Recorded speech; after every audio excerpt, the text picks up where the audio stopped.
Hi guys and welcome back to my channel, and today I'm talking about my 3-week postpartum update. Excuse the fact you're probably going to hear a squirmy baby playing. She's got like a little wrist rattle thing. I've just put her on a play mat and she's loving life, so I can see her there and she's just having a little play around. And so I thought I'd take the opportunity to sit in front of the camera and update you on what's happened during my 3rd week after giving birth. Which, my first point is, how quickly does time go? I know everyone says that all the time. I said it throughout my pregnancy, and I know everyone says that time goes so quickly when you have a baby, but my God, it's ridiculous how quickly it has gone, and I can't believe that it's been over 3 weeks since I've given birth. So I'm going to talk about everything that's happened in the 3rd week following from my birth, and I hope you enjoy this style of video. Give it a big thumbs up if you've been enjoying my postpartum updates. I'm not sure whether to do like a 4-week one. Instead, I was thinking of doing more of a Q&A style where you guys can ask me any questions that you have, whether that be about the 4th week or postpartum in general, whatever it may be. Let me know down below what questions you'd like me to answer, and I'll also ask on Twitter and Instagram as well. So if you don't follow me there, I'll have all of those links down below in the description box, so you can follow me there and ask any questions too. But without further ado, let's get on to my 3-week postpartum update. So this week she started to fit into 0 to 3 month clothes, which is crazy because when she was born she was in first size ones. It does depend where you get them from because every shop sizing is slightly different, which is really frustrating. But when she was born, she was too small for 0 to 3 clothes. I was under the impression that she'd fit into those straight away. But Rich had to go out and get first size clothing for her whilst she was in hospital for like the first 3 weeks. But now, like, there are some shops where she'll start fitting into 0 to 3 months. So that was quite emotional, where you're starting to like put first size clothes on and they're not fitting as well as they did. I think that like I'm getting emotionally unstable when it comes to her and her clothes. And I think when it comes to her like fully grown out of like loads of things, that's gonna really hit me hard. And I know that like you can't necessarily tell that they're growing so quickly, but like when you spend every day with them, you can't tell like how they're growing and stuff. But when you see the clothes and you're like, hang on a minute, this doesn't quite fit, it's really hard. And she's got some cute 0 to 3 outfits, but the first size ones are really lovely. And I think they were nice too because Rich went out and picked them out whilst I was in hospital. So for me, it has that like sentimental value. So I thought I'd just grab her. I think she just feels like she's missing out. Say hello. Say hello. Or you can fart on me, that's equally as nice. Look, it's a camera. She just loves looking at like the lights and stuff, so she's just probably going to keep herself entertained, I hope, and she doesn't start crying and have a bit of a meltdown. That seems to be a bit of a common issue, isn't it? So in terms of how I've been feeling, I feel really, really great and I feel like myself, and I'm really surprised by how my body is looking and feeling. I'll show you what my stomach's looking like as well, because it's not like the prettiest thing, but I'm really surprised by how, like, I don't know, like I only say deflated because I don't want to say like thin, because like I've just had a baby, I don't want to put like pressure on myself, but I'm really surprised by how much like of the water and stuff was really there, if that makes any sense. Like, I'm really impressed and I feel really good in myself, which is obviously really important. You have to look after yourself after you've given birth, it's so important. So the things that I will be working on is like after you give birth you have like a pouch of skin and it's really soft and it's really weird. And also like I got loads of stretch marks with her, if you would have watched my pregnancy updates. Didn't I? You got me loads of stretch marks. So yeah, I got loads of stretch marks which are always going to be there. They're just going to fade, which I don't really mind because I got this one from them, but that's what you get for having a really big baby, I suppose. So I'll show you what my body is looking like at the end of the video so you can see, but that's kind of how I've been feeling, which it's great to feel great, you know, it's so important as well. I do feel like in clothes I look like how I did pre-pregnancy as well, which I didn't imagine that I would so quickly, but I'm definitely not complaining. If you didn't know, I had a C-section and the scar itself isn't causing me any discomfort. It hasn't got infected or anything like that, and it's healing really nicely. So again, that's like a priority. You need to make sure that you clean it and stuff, but I've been doing that, following all the guides that the midwife has given me and stuff like that, just to like make sure that I do keep it clean and it doesn't get infected, because if you do, then you know you can really set yourself out. But you know, by looking after it and making sure that I'm keeping on top of it, I'm showering every day and I'm washing it every day, which is again important. You know, you can have like a shower day. Even one of my midwives at the hospital said to like shower twice a day, morning and night, but it's up to you and depending on how much time you have, because that's the biggest problem with babies, is that you just find that time disappears so quickly. But yeah, really healing, really good.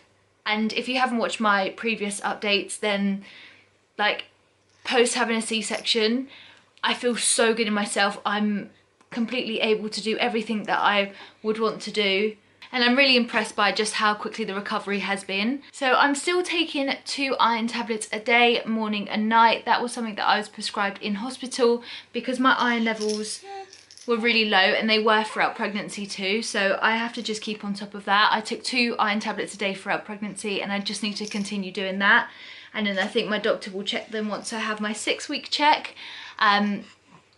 But that's fine, I'm kind of used to it. And repercussions of taking iron tablets can be constipation and stuff like that, so if you do get prescribed them, do be careful. I haven't struggled with that, luckily. I am also taking paracetamol and ibuprofen as often as I need it.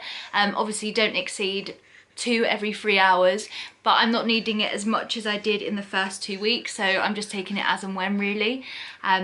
But you know, painkillers are so needed, not only for like just general like aches and stuff, but also kind of post C-section. It's really important to just make sure you're on top of the pain, because as I mentioned before, you can get transfer pain, which is pain from your abdomen transfers to in between your shoulders, and that can cause quite a lot of discomfort. So I make sure that I take them to more keep on top of that, to be honest. Sorry as she keeps jumping around in this video. Honestly, trying to film with a newborn is so difficult. Another thing to mention for week 3 is that the sleep deprivation is real. I'm really struggling with the nights. I'm averaging about 3 to 4 hours sleep a night, and that's broken sleep anyway. It's really hard. I'm also expressing at night too, because I'm exclusively expressing. So it's just, I'm really struggling, and Rich goes back to work next week, and so I'm dreading that, because I'm gonna have to do it even more so on my own, like at night, because he works nights.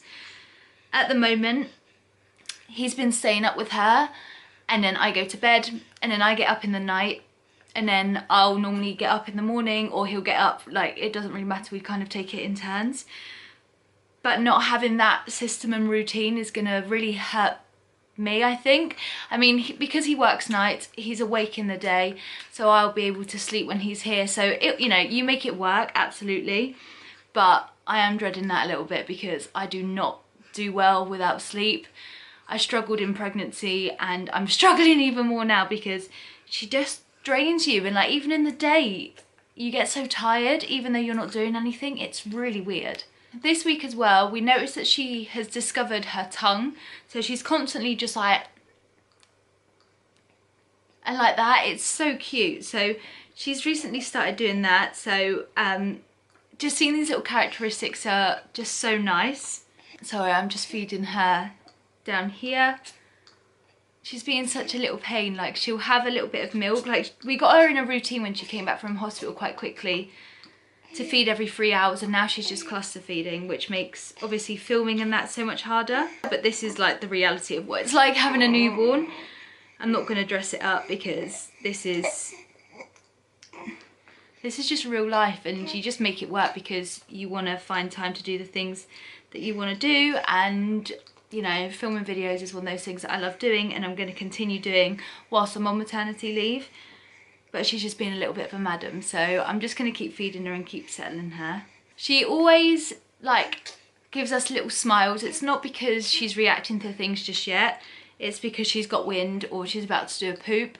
And the poop explosions are real, guys. I did not expect something so tiny and cute to create something so big and disastrous. It's ridiculous what baby poop is like. And now me and Rich are just like, oh my god. And we talk about poop all the time. Like, I think every other conversation we're having is about her poop, because we're just like, oh my god, and I'll be watching TV or we'll be having dinner, we'll change and we'll be like, oh my god, look at this one. Anyone else? Or is that just us just being really weird? I'm not sure if I mentioned in my previous postpartum updates, but obviously you bleed once you have a baby. You averagely bleed about 6 weeks, my midwife said. So to expect it for that long. But at the moment, it's just gone to like really super light. So it's just like a really light period for me, which is great because it doesn't stop you from doing anything. Not that it should do anyway, but do you know what I mean? Like in terms of making you feel good and not needing to change a pad too often. So it's just really super light, and I feel like it's going to end quite soon too, which is good. And last but kind of not least is my appreciation for Netflix. At night when I'm up with her for a couple of hours, Netflix. If I'm not doing much in the day, I'm watching something on Netflix, and I'm getting through so many TV series. I want to start Gossip Girl next and watch the old Love Islands too. I've finished watching You, which was really good. I definitely recommend that. So leave me your Netflix recommendations below. Everything from ridiculous chick flicks to like murder documentaries, anything like that, let me know, because I'm relying so much on Netflix to get me through life at the moment. It's definitely like an essential for anyone kind of postpartum, because you just watch so much crap all the time because you're at home all the time. 100% recommend it. If you're about to have a baby and don't have Netflix, you will need it 100%. So that's it for my 3-week postpartum update. I hope that this has helped anyone approaching their 3rd week being postpartum too. Let me know down below if you have any questions for me, or if you have any questions for my pregnancy Q&A, which I hope to be like next week's video, because I just think it will break up this style of video where I'm just kind of talking about how things have been. And before I fully wrap it up, I will show you what my tummy's looking like. So this is what I'm looking like with jeans and a jumper, and it's sitting really nicely. I don't feel like I'm bulging too much with clothes on. I feel pretty great when I'm dressed. With my jeans, again, I feel like side on, considering how big I got, I'm pretty happy with how I'm looking at the moment. This is what I mean about the like pouch of skin. It's just really soft, and it just sits like that. But I feel like toning that up probably won't be too hard, and it's not too disastrous. You can probably see all my stretch marks because I got so many over the last few weeks of pregnancy. That is the biggest thing that's going to take to heal, because that's my C-section scar, and that's what the scar's looking like. Really healing so nicely, and I'm so impressed by how quickly that's kind of healing and that. So considering that was my body 3 weeks after giving birth, I'm pretty impressed. Like, I couldn't be happier with how the recovery's going, and I just hope that it continues over the next couple of weeks. Not that I'm too bothered by like the way that I look, it's just the way that I feel, and I feel really good in myself, and I hope that everyone else that is approaching the like next couple of weeks of being postpartum feels the same. But whilst this one probably is going to need a bit more milk, so I'm going to wrap up this video here. I hope you've enjoyed. Give it a like if you have, and don't forget to subscribe. And other than that, I'll see you guys in my next video. Bye guys.